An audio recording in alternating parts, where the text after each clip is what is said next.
Welcome back to the deep dive. Today we're cracking open Ashlee Vance's biography of Elon Musk, Yeah. trying to get a glimpse inside the mind of a guy who seems dead set on turning science fiction into reality. I mean, reusable rockets, electric cars that drive themselves, colonizing Mars. It's a lot to unpack. It certainly is, and what's striking about Vance's book is that it doesn't just catalog Musk's accomplishments. Right. It tries to understand the forces that shaped him, the experiences that fueled this relentless drive to reshape the world. Right, and one of the things that jumps out at you from the very beginning is how differently Musk's mind seems to work even as a kid. The book talks about how he would just get lost in thought for hours. Right. Almost like he was mentally building and testing complex machines in his head. It's fascinating, isn't it?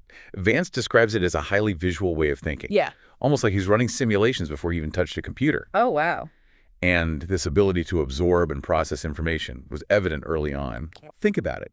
Musk mastered a 6-month computer programming course in just 3 days at the age of 10. Okay, so maybe he's not like the rest of us. Right.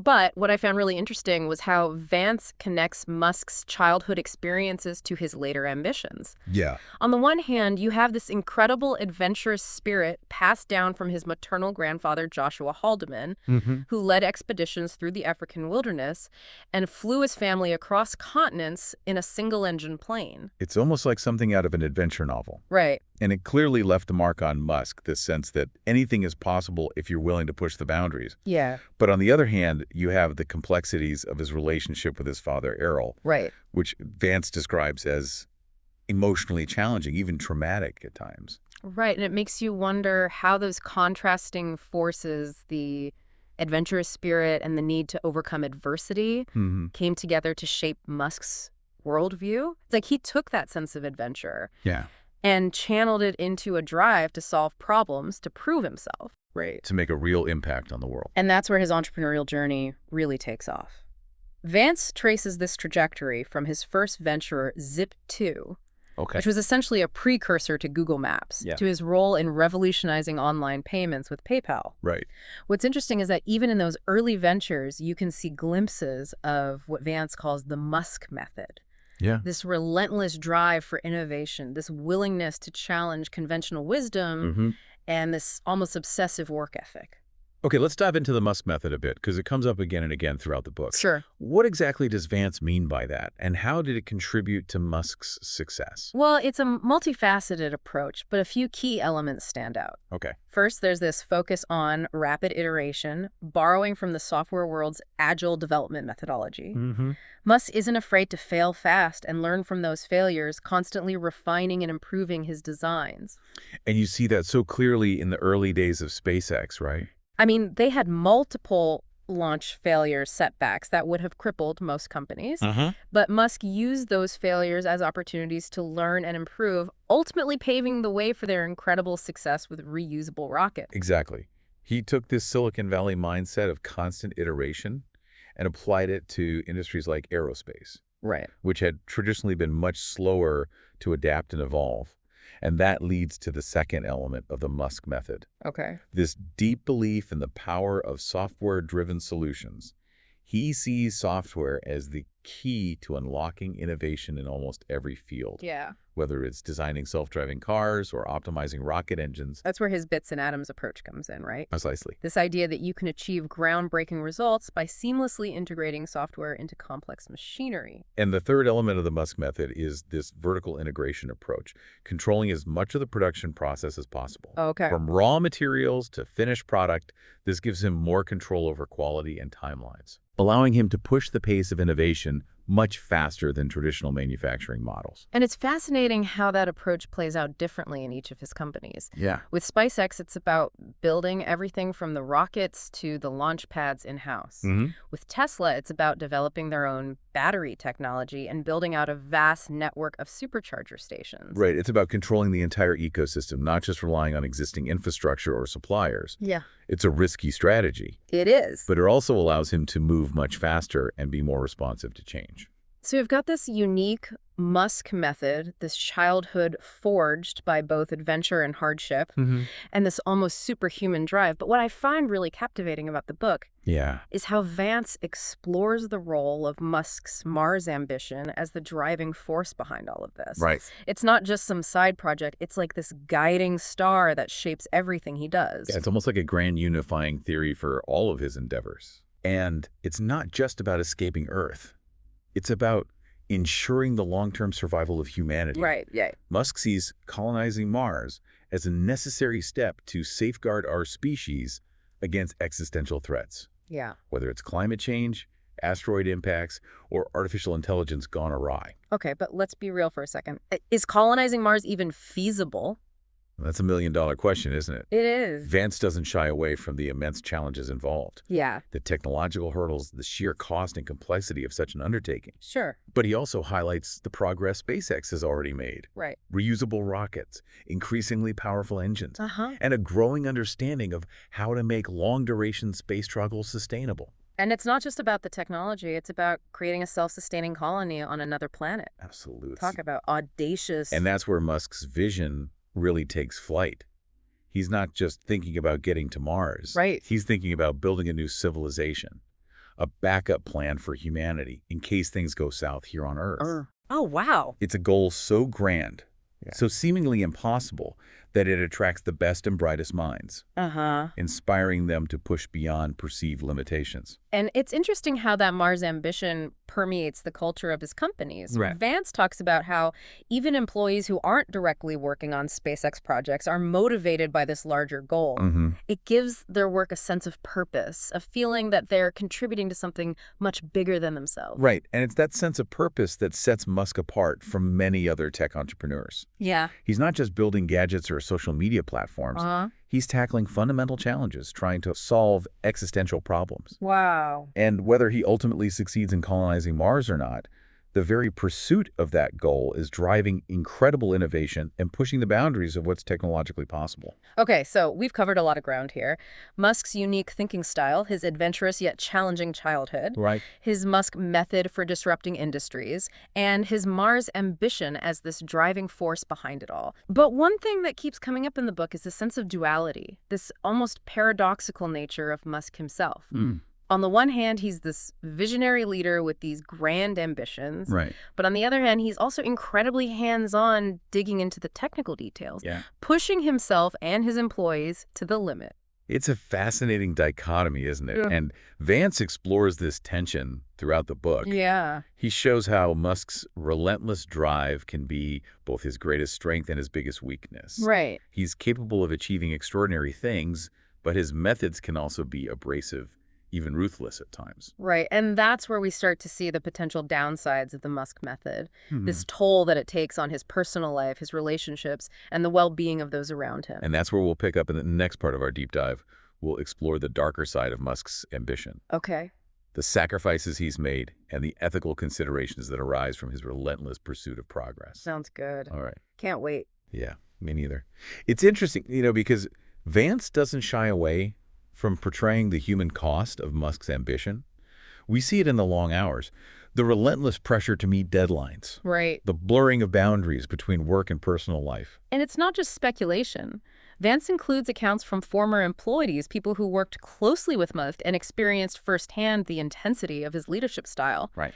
They talk about the burnout, the sleep deprivation, the feeling that they were constantly being pushed to their absolute limits. Right, and there's this one anecdote that really stuck with me. A former engineer at SpaceX describes how Musk would often sleep under his desk. Wow. Even showering at the factory to save time. Really? It paints this picture of a man so consumed by his work that he barely has time for basic human needs. It's almost like he's trying to operate on a different plane of existence, defying the normal limitations of time and energy.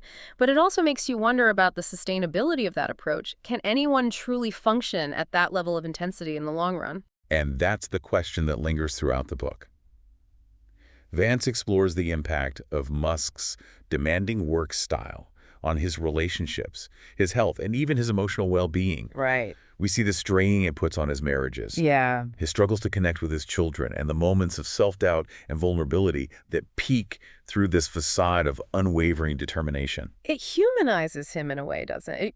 It reminds us that even someone who seems larger than life, someone who's achieving these incredible things, is still wrestling with the same basic human needs and vulnerabilities as the rest of us. Absolutely, and it adds a layer of complexity to the narrative. We're not just reading about a superhero effortlessly conquering every challenge. Yeah. We're seeing a flawed human being driven by this immense ambition, but also grappling with the personal sacrifices and the emotional toll that comes with it.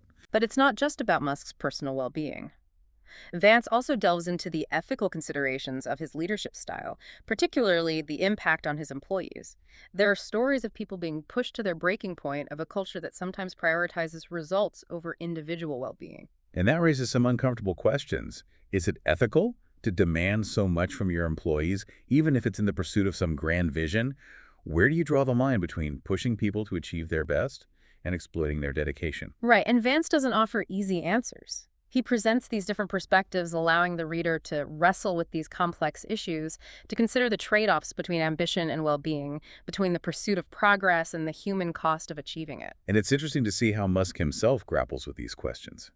Vance describes moments of self-awareness, Yeah. where Musk acknowledges the toll his methods take on others, even expressing regret for pushing people too hard. But then he seems to revert back to this almost single-minded focus on achieving his goals, this belief that the ends justify the means. And that creates a fascinating tension within the narrative. It's like we're witnessing this internal struggle between the visionary leader who inspires others to achieve the impossible, Right. and the driven, sometimes ruthless manager who demands unwavering commitment and sacrifice. Okay, but let's shift gears a bit and talk about Musk's journey to Canada. It's a chapter in the book that I found both amusing and inspiring. Here's this young guy, fresh out of high school in South Africa, with this burning desire to reach the United States, the land of opportunity, and he sets his sights on Canada as a stepping stone, this intermediate goal on his path to achieving his dreams. It's a classic immigrant story full of determination, resourcefulness, and a few comical mishaps along the way. Remember, this is 1988, pre-internet.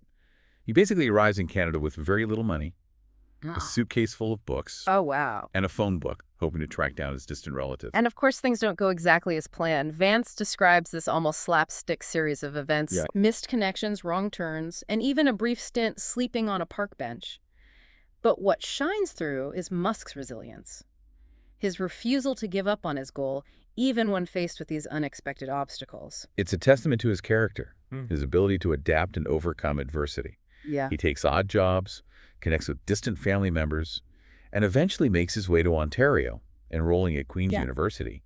And it's there that we see his entrepreneurial spirit really start to take shape. Right. Vance talks about how he was selling full PCs out of his dorm room, customizing them to student-specific needs. He even started a small business, cleaning boilers in student residences. Talk about a hustler. Always looking for an opportunity. Yeah. But even with these side gigs, he never lost sight of his ultimate goal, reaching the United States and pursuing his passion for technology and innovation. He saw the University of Pennsylvania as his ticket. In and after 2 years at Queen's, he transferred to Penn, drawn by its prestigious business and physics programs. It's interesting that he felt he needed both. It wasn't enough to just understand the business side of things. He wanted to delve into the fundamental laws of the universe to grasp the underlying principles that govern the physical world. And that speaks to this unique blend of vision and pragmatism that we talked about earlier. He's not just a dreamer, he's a builder, someone who wants to understand how things work at the deepest level so he can create something truly groundbreaking. And it's at Penn that we see those early glimpses of his grand vision. Vance describes this paper Musk wrote called The Importance of Being Solar. Oh, right. Where he lays out this compelling case for sustainable energy and the need to transition away from fossil fuels. Remember, this is the early 90s, long before climate change was a mainstream concern. So ahead of the curve, as always. Totally. But it wasn't just theoretical. He and a classmate actually built a solar-powered car for a competition. Oh, wow. It's like he was already putting his ideas into action, testing the limits of what was possible. And let's not forget his other early ambitions. Vance talks about how Musk was already sketching out designs for an electric sports car, envisioning a future where electric vehicles would not only be environmentally friendly, but also outperform their gasoline-powered counterparts. It's like the seeds of Tesla were already planted back then. Absolutely. And those early ideas, those seemingly audacious dreams would eventually blossom into the companies that would redefine entire industries. Right. But before we get to the triumphs of SpaceX and Tesla, Vance takes us back to Silicon Valley, where Musk's entrepreneurial journey takes another unexpected turn. Right after graduating from Penn with degrees in physics and economics, he finally achieves his American dream landing in Silicon Valley at the height of the dot-com boom. But instead of joining some established tech company, he decides to dive headfirst into the entrepreneurial world, co-founding Zip2. And it's with Zip2 that we see the Musk method in full effect. He's working insane hours, coding through the night, sleeping under his desk, all fueled by this burning desire to make his vision a reality. And it pays off, right? Compaq acquires Zip2 for a whopping $307 million in 1999, making Musk a multimillionaire at the age of 28. But instead of retiring to a private island and enjoying the fruits of his labor, he decides to double down and launch his next venture, X.com. Which, of course, evolves into PayPal, this revolutionary online payment system that challenged the entire financial establishment. And again, we see his relentless drive, his willingness to take risks, and his ability to attract top talent and build a winning team. And he triumphs again. eBay acquires PayPal for $1.5 billion in 2002, making Musk a bona fide Silicon Valley superstar. Yeah. But here's where things get really interesting. Instead of chasing the next hot app or social media platform, he decides to pour his fortune into these seemingly crazy ventures. SpaceX, Tesla, and Solar City, it's like he looked at all the biggest, most intractable problems facing humanity and said, challenge accepted. And that's what sets him apart from so many other successful entrepreneurs. He's not just driven by profit or the desire to build a bigger empire. He's motivated by this deep sense of purpose, this belief that he can use his wealth and his ingenuity to make a real difference in the world. And it's those companies, those audacious endeavors that will be the focus of the final part of our deep dive. We'll explore how Musk's vision, his determination, and yes, even his flaws have shaped the future of space exploration, electric vehicles, and sustainable energy. So stay tuned as we delve into the triumphs and the challenges, the innovations and the controversies that have made Elon Musk one of the most fascinating and polarizing figures of our time. All right, we're back and ready to tackle this final chapter of our Elon Musk deep dive. Yeah. We've talked about his unconventional path, his Musk method, Right. and that Mars ambition that seems to fuel everything he does. But now it's time to talk about the companies themselves, the tangible results of all that ambition and hard work. And what's striking is how different these companies are from your typical Silicon Valley startups. Right. We're not talking about apps or social media platforms here. Right. We're talking about rockets, cars, and solar panels industries that require massive infrastructure, complex engineering, and long-term investments. Right, and it's with SpaceX that we really see Musk's willingness to challenge the status quo. I mean, here's a guy who walks into the aerospace industry, a field dominated by established giants like Boeing and Lockheed Martin, and says, we're going to build reusable rockets and make space travel affordable. Yeah, it seemed crazy at the time. It did. Like a tech bro with more money than sense. Totally. And Vance does a great job of capturing the skepticism, even the outright hostility that Musk faced from the established players in the aerospace industry. They saw him as an outsider, a disruptor who didn't understand the complexities of spaceflight, but what they underestimated was his sheer determination and his ability to attract some of the brightest minds in engineering. And those early days of SpaceX were rough, right? Vance describes multiple launch failures, financial struggles, and moments where it seems like the whole enterprise was about to collapse. It's a testament to Musk's resilience, that he didn't give up. He used those failures as learning opportunities, constantly iterating and improving their designs, pushing his team to the absolute limit, and eventually that persistence paid off. They achieved a major breakthrough with the Falcon 9 rocket, demonstrating the feasibility of reusable rockets and dramatically lowering the cost of space travel. Wow. And it wasn't just about the technology. It was also about challenging the economic model of the space industry. Musk recognized that the traditional approach, reliant on government contracts and massive budgets, was unsustainable. He wanted to create a self-sustaining business that could ultimately fund its own mission to Mars. Right. And that's where his vision really sets him apart. He's not just trying to build a better rocket. He's trying to create an entirely new paradigm for space exploration, one that is driven by private enterprise and focused on long-term sustainability. Okay, and you see that same kind of disruptive thinking at play with Tesla. The established auto industry had been dragging its feet on electric vehicles for decades. Right. treating them like a niche market, a fad that would never truly challenge the dominance of the internal combustion engine. And then Musk comes along and says, we're going to build electric cars that are not only environmentally friendly, but also better in every way than their gasoline-powered counterparts.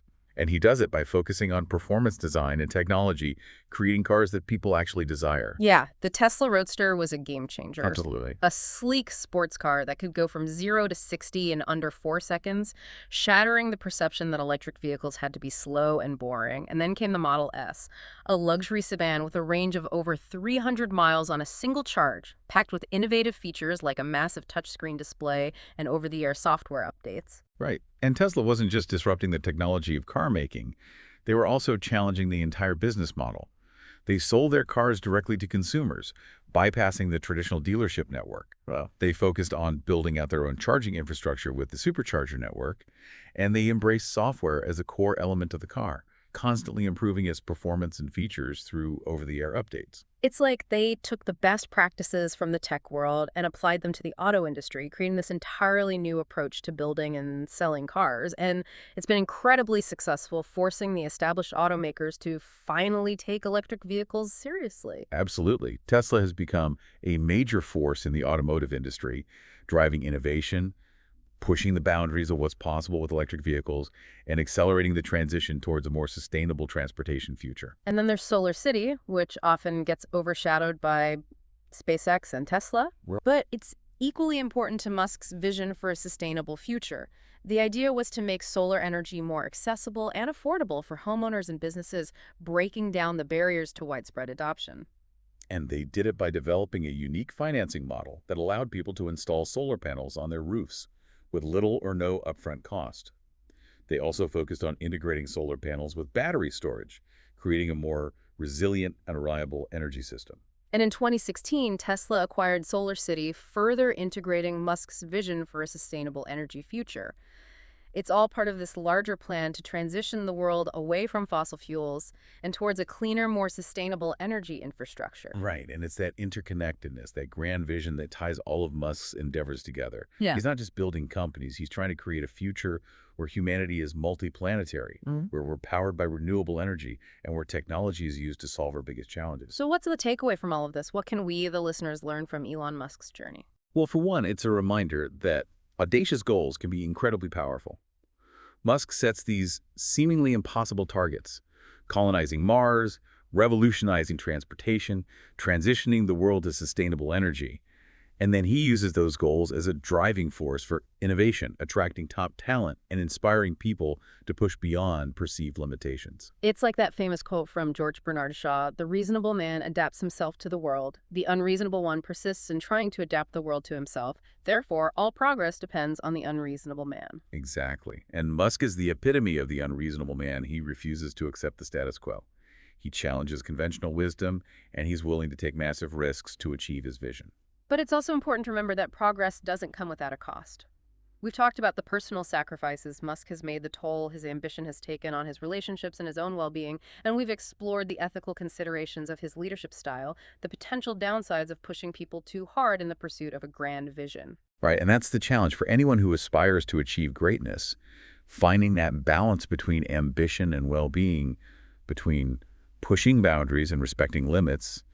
It's a question with no easy answers, but it's one that we all must grapple with as we navigate our own paths to success. So as we wrap up this deep dive into the world of Elon Musk, we're left with a sense of awe at his accomplishments, a healthy dose of skepticism about his methods, and a lingering question about the future he's trying to create. And perhaps that's the most valuable takeaway of all the recognition that progress is rarely straightforward, that innovation often comes with unintended consequences, and that even the most brilliant minds are still wrestling with the complexities of human nature and the ethical dilemmas of progress. Thanks for joining us on this wild ride through the life and mind of Elon Musk. Until next time on The Deep Dive, keep exploring, keep learning, and keep pushing the boundaries of what's possible.